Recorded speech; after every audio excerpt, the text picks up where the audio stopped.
farmers in the fields, to the tallest of the towers that fall and rise. 1776, and names upon the list of all the ones who gave until they died. Rise to the top of the world. I'm Gary Hamilton, and this is Pursuit of Truth.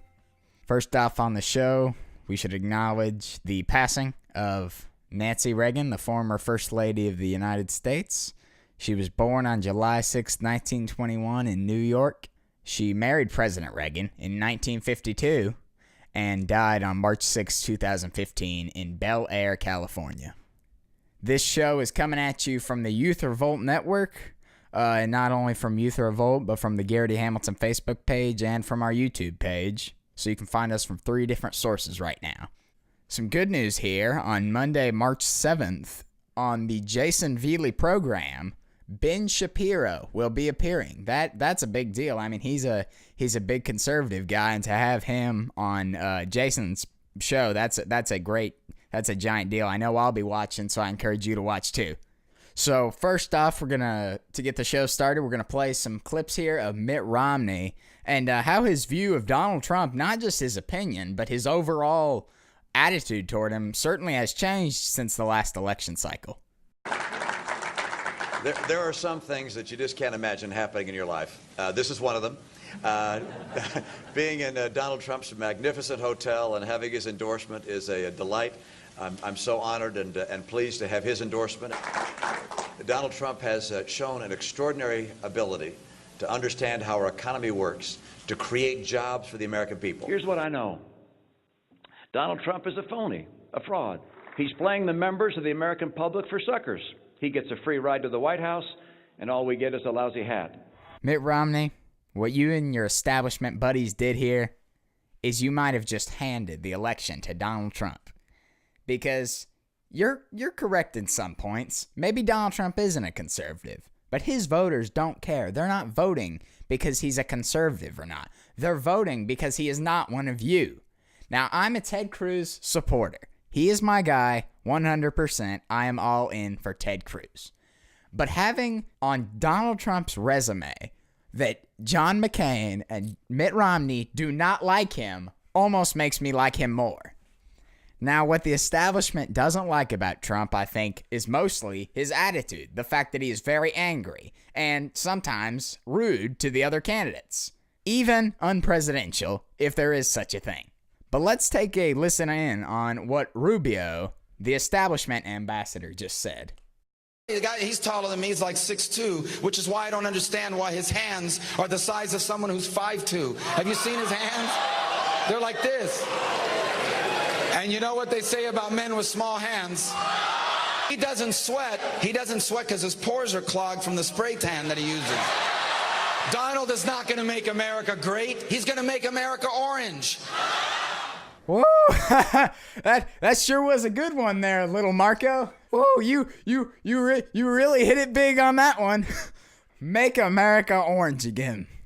Yep, and maybe Donald Trump is unpresidential. But does that matter in his campaign? That's not what his campaign is about. In fact, that very thing might be why he launched this campaign in the first place. He was the one who started the not politically correct and the angry attitude in this election cycle. And maybe it's not a bad thing either. But to respond to Donald Trump's attitude with your own 6th grade playground jokes doesn't make the situation any better. And in fact, it makes you look worse.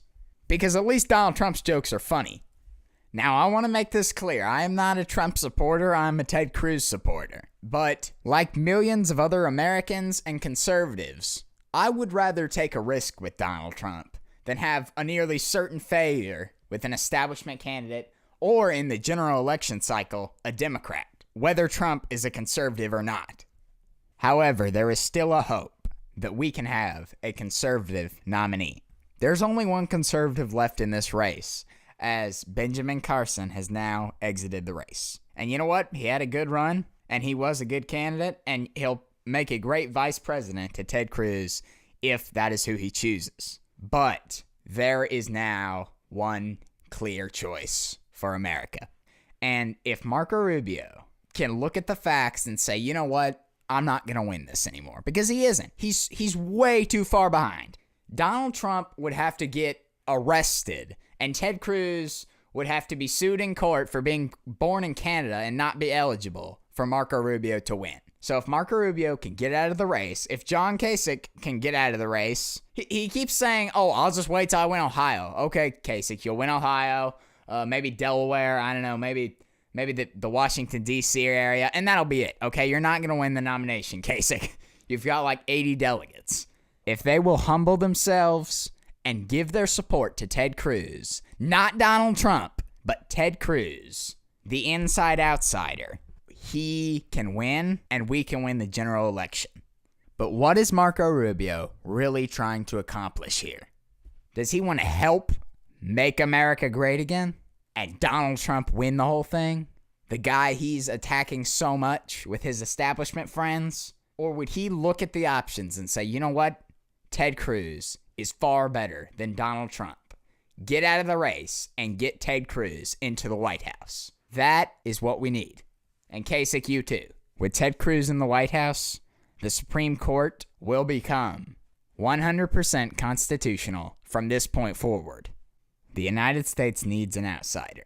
There's two outsiders left. Donald Trump and Ted Cruz. Because even though Cruz served in Washington, D.C., he went in and not only challenged those of the opposite party, but challenged the very leaders of his own. Because it's not Republican versus Democrat anymore. It is conservative versus liberal. And you could even say conservative versus not conservative. Because it seems like every day the establishment is looking more like the Democratic Party.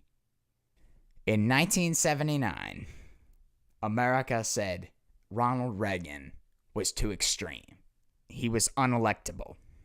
And in 1980, he was elected President of the United States and changed the country. We cannot compromise the Constitution. And when it comes to constitutional principles, you can never be too extreme.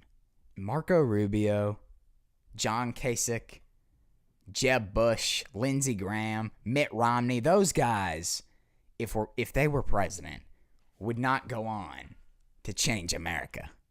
We need a 100% conservative, constitutional man in office. It's fine, I'm not complaining this about it. last All I'm week saying to in you his is the CPAC reason why we speech, talk about it and the reason why Mark there's Levin quoted Ronald Reagan. Here's what he said. You and I have a rendezvous with destiny. We will preserve for our children this, the last best hope of man on earth, or we will sentence them to take the first step into 1,000 years of darkness. If we fail, at least let our children and our children's children say of us, we justified our brief moment here. We did all that could be done. I'm Garrity Hamilton, and this is Pursuit of Truth.